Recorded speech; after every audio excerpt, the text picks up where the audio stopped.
Bonjour à tous.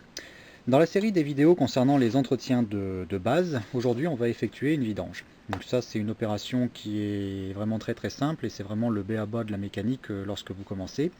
Donc évidemment après la vidéo, toujours pareil, si vous ne le sentez pas, vous vous faites aider. Et jusqu'à temps que vous sentiez suffisamment à l'aise pour pouvoir mener à bien l'opération tout seul. Alors quelques conseils déjà, vous avez sous les yeux l'ensemble du matériel nécessaire pour effectuer une vidange, il n'y a pas besoin de beaucoup de choses en plus. La chose la plus importante surtout, c'est de vous mettre déjà sur une dalle. Comme ça, non seulement vous allez être à plat, mais surtout lorsque vous allez drainer vos anciens fluides de lubrification, il n'y a pas de risque de contamination au niveau des nappes et au niveau de l'environnement. Ça c'est peut-être la chose la plus importante avant tout, parce que une goutte d'huile ça suffit à contaminer à peu près 1 m3 d'eau. Donc vraiment vous évitez, vous êtes pro, vous récupérez dans un bac suffisamment gros. Et moi souvent ce que je fais une fois que mon bac est rempli et que j'ai remis la nouvelle huile en place, j'utilise l'ancien bidon pour tout collecter et je ramène tout en déchetterie. Donc voilà, donc ça vraiment c'est la chose la plus importante. Seulement si vous êtes capable de faire ça, vous pouvez commencer à vous lancer et effectuer votre vidange. Alors évidemment, donc des bacs de vidange, il va y en avoir un suffisamment gros pour avoir toute la contenance de votre carter d'huile. Moi j'en ai toujours un deuxième parce que je m'occupe en général du filtre à huile que je change à chaque vidange. Vous pouvez le faire une fois sur deux, mais moi personnellement je change à chaque fois avec un filtre à huile, c'est pas cher du tout et le moteur le rend bien quand on conserve son véhicule beaucoup d'années. Donc un deuxième bac pour récupérer les gouttes qui vont tomber. Lorsque vous allez retirer votre cartouche, si vous avez une cartouche rigide comme celle-ci.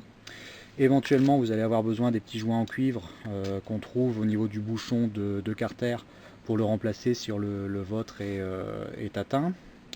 Des chiffons en quantité suffisante, des entonnoirs, ou un entonnoir si vous n'en avez qu'un, un entonnoir bien propre pour faire votre remplissage et pour également vider votre vieille huile dans votre bidon pour le collecter pour la déchetterie. De l'huile en quantité suffisante, n'allez pas mettre toute l'ancienne huile à terre et puis vous rendre compte que vous n'en avez pas suffisamment pour remplir.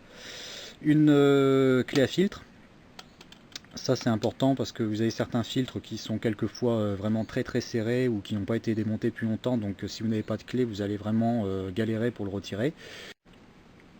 Et pour terminer, vous avez besoin également bien entendu de votre clé à vidange. Donc là moi j'ai besoin simplement d'une douille de 30 ou 29 pour mon bouchon de carter, donc monté sur une clé à cliquer. Mais vous pouvez tout simplement avoir recours à une clé de vidange suivant l'empreinte de votre véhicule, l'empreinte qui est nécessaire. Donc là c'est vraiment au cas par cas.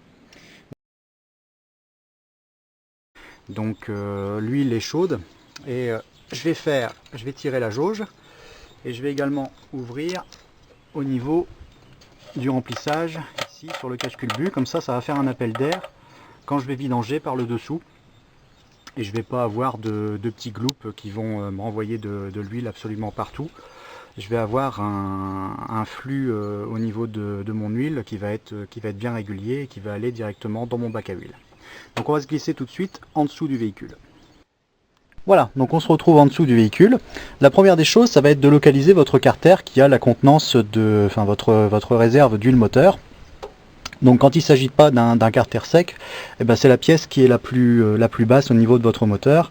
Ici elle est en ferraille, elle peut être également en aluminium. Et vous avez le bouchon qui est situé juste là. Voilà, donc là vous le voyez bien. Donc là j'ai commencé à le défaire tout à l'heure, je l'ai débloqué avant de commencer la vidéo. Donc on va l'ouvrir et puis laisser s'échapper l'huile. Alors je positionne bien mon bac pour prévoir la réception de l'huile, parce qu'avec la pression ça va sortir assez violemment vu qu'il y a quand même une belle contenance au niveau de l'huile. Voilà, hop, pile dedans. Donc on va le laisser couler tranquillement. Donc après je vous ai pas parlé au niveau des fréquences d'intervention pour l'huile. Ça vous avez tout simplement recours à votre manuel d'entretien. manuel d'utilisateur du véhicule, hein, ça peut varier d'un véhicule à l'autre, en sachant que bien évidemment plus les véhicules sont vieux et plus les espaces entre les vidanges étaient rapprochés. Hein, dans le temps on faisait des vidanges quelquefois au bout de 5000 km, après c'est passé à 10 000, 15 000.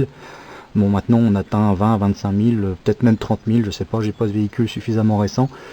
Mais voilà, donc là vous voyez, l'huile a une bonne fluidité parce qu'elle est chaude, donc ça c'est très important de le faire à chaud parce que vous avez toutes les particules qui sont en suspension dans l'huile qui n'ont pas eu le temps de redescendre au fond de votre carter. Hein, parce que quand vous démontez un carter, par exemple pour refaire un moteur et que vous voyez un petit peu tout ce qui traîne dans le fond de votre carter, bon, ça donne une petite idée de toutes les particules qui peuvent être en suspension. Donc le faire à chaud, ça permet d'en évacuer le maximum. Je dis pas qu'on récupère la totalité, mais vous en avez une bonne partie qui est contenue dans l'huile qui coule. Voilà, donc on va le laisser couler tranquillement.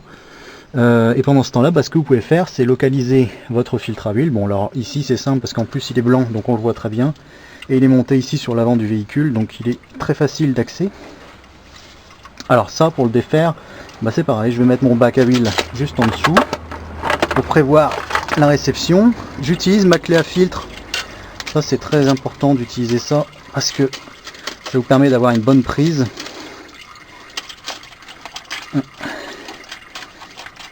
Et ça permet de ne pas se faire mal parce que vous avez certaines personnes qui serrent les filtres vraiment de manière excessive. Et avec cette clé-ci, on a vraiment une bonne prise. Ça permet de travailler vraiment correctement. Voilà, donc là on peut la resserrer. Hop. Donc moi je les serre pas de manière excessive, donc voilà, vous voyez. Hop. On le défait, donc je l'entame avec la clé. Et puis après, voilà, là il est défait, je vais pouvoir le faire à la main, ça permet d'avoir une meilleure prise. Alors attention, on va le faire comme ça. Donc j'ai prévu mon bac en dessous pour réceptionner l'huile. Là il faut aller assez vite pour éviter de vous en prendre plein au niveau de la main. Voilà. Et on le laisse couler également. Voilà. Voilà, donc on va laisser couler ça tranquillement. Il n'y a pas eu grand chose. Je vais attendre un bon quart d'heure, 20 minutes, et puis je vais revenir pour faire le remplissage avec les fluides neufs, et je vais vous montrer comment il faut faire pour remonter le filtre à huile correctement, pas être embêté quand vous allez le redéfaire la prochaine fois, et puis faire les niveaux. Voilà, à tout de suite. Voilà, donc j'ai laissé drainer l'huile pendant une bonne demi-heure. Étape suivante, je vais tirer la jauge. Je vais nettoyer. Hop. Et on la replonge, donc elle est vraiment propre. Et on va être prêt à mettre la nouvelle huile en place. On va s'occuper de mettre le nouveau filtre à huile. Donc là un filtre à huile neuf. Donc vous pouvez avoir des filtres à huile rigides, vous avez la cartouche filtrante qui est à l'intérieur et c'est un modèle jetable. Mais sur des véhicules autres, on peut également trouver des cartouches. Vous avez uniquement le filtre en lui-même, donc vous venez souvent démonter un petit carter. Je vous mettrai une photo par exemple sur une Mercedes ou sur une 404. Vous avez également des systèmes comme ça à cartouche, donc vraiment on peut avoir ça sur des véhicules qui sont récents ou anciens. Donc là c'est vraiment typique par rapport à votre moteur. Donc ici, si on doit mettre en place une cartouche simple comme ça, on se contente de la remplacer, la monter dans le bon sens au niveau du carter. Par contre, si vous avez une cartouche rigide comme celle-ci, donc vous allez huiler, voilà, avec de l'huile moteur, tout le joint, ici le joint d'appui. Ça vous permettra de ne pas avoir un joint qui va recuire avec les cycles de mise en route, démarrage, chauffage, refroidissement de votre moteur, et ça empêchera la cartouche de vraiment coller sur le carter, et quand vous allez le redémonter lors de la prochaine vidange, vous n'aurez pas de mal du tout à l'extraire. Voilà, donc ça c'est prêt, je le mets en attente. Et puis après au niveau du bouchon, vous pouvez changer également le petit joint cuivre qui est là. Donc là celui-ci je vais le changer, puis on se retrouve en dessous tout de suite pour la mise en place. Voilà, donc on va commencer par remettre en place la nouvelle cartouche filtrante. Alors, on va bien nettoyer avec un chiffon propre la surface d'appui du joint de la cartouche. Alors ce qu'il faut absolument faire également quand vous changez de filtre, c'est vous assurer que vous remettez bien le bon modèle.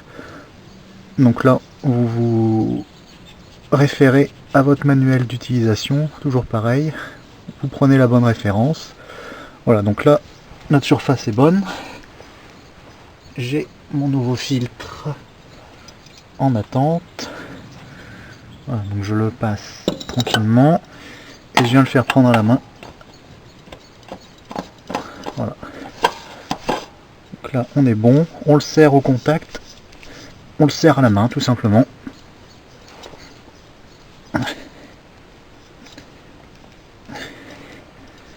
Voilà. Donc là, c'est bon. Et quand je vais mettre en route, de toute façon, je vais m'assurer que j'ai pas de passage d'huile du tout ici. Il faudra vérifier visuellement.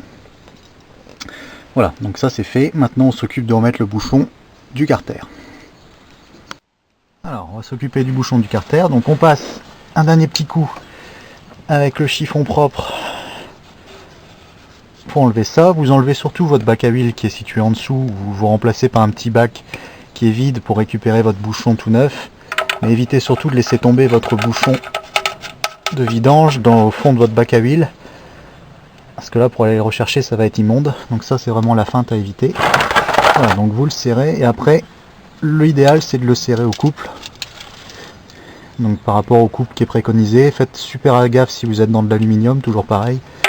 Parce que l'aluminium, ça supporte pas les serrages excessifs. Donc là, on est sur un carter en métal, il n'y a pas de risque pour moi, je peux y aller.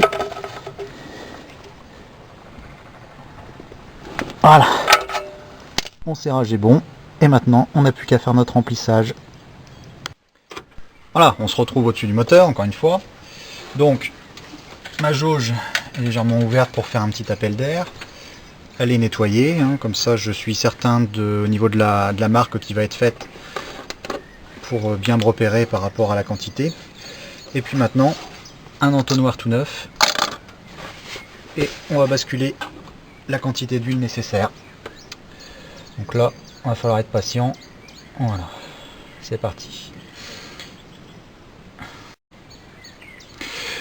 Voilà, donc une opération vraiment très simple. Hein, ne sous-estimez jamais le bienfait d'une vidange, surtout. Surtout si vous avez des moteurs avec des petites capacités d'huile, au niveau capacité d'huile moteur.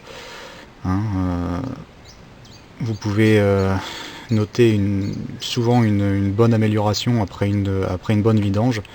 Je me souviens par exemple, j'avais une BX quand j'étais plus jeune, et arrivé à 7-8 000 km, elle devenait brouillante. Et puis elle n'avançait plus, mais une simple vidange, ça suffisait pour lui faire récupérer un petit peu de punch. Bon, c'était pas énorme, mais on le sentait quand même, parce que de mémoire le carter d'huile, on devait avoir je pense qu'on avait à peine 3 litres, donc c'est des contenances qui sont assez faibles. Voilà, donc je vais terminer, vider la quantité nécessaire, et puis comme j'ai changé le filtre, il faut prendre en considération le remplissage de cette cartouche, hein, ce qui n'est pas toujours le cas avec des cartouches, des filtres, comme je vous ai montré tout à l'heure. Donc moi ici je vais amener le niveau au niveau de la jauge jusqu'au niveau maxi, et quand on va mettre en route, on vérifie bien que la pompe à huile s'amorce comme il faut, donc que le voyant va s'éteindre dans les 10 secondes à peu près.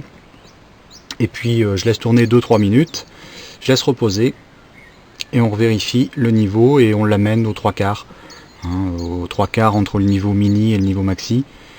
Mettez pas trop d'huile parce que ça ressort par les joints spi, vous avez une surpression qui se crée à l'intérieur du moteur. Donc surtout vous restez bien dans les clous au niveau des repères. L'idéal, c'est les 3/4. Voilà, donc on se retrouve dans le véhicule. Je vais mettre le contact et vous allez voir, dès l'établissement du contact, vous allez avoir le voyant en bas de batterie qui va s'allumer fatalement. Mon niveau d'essence également, parce que je suis dans la réserve. Et on va également avoir le voyant de pression d'huile qui va s'illuminer en rouge, et ce qu'on cherche, c'est que lors de la mise en route du moteur, ce voyant doit s'éteindre au bout de, juste après une vidange comme ça, il faut que ça soit dans les 10 secondes à peu près maximum, quoi. Donc si au bout des 10 secondes le voyant ne s'éteint pas, vous coupez tout de suite, et puis vous recherchez la raison de cette panne. D'accord? Donc moi je vais mettre le contact, et puis vous allez voir, normalement ça doit s'éteindre vraiment au bout de 2-3 secondes maximum, parce que j'ai une très bonne pompe à huile sur ce véhicule. Donc on y va. Voilà. Voilà.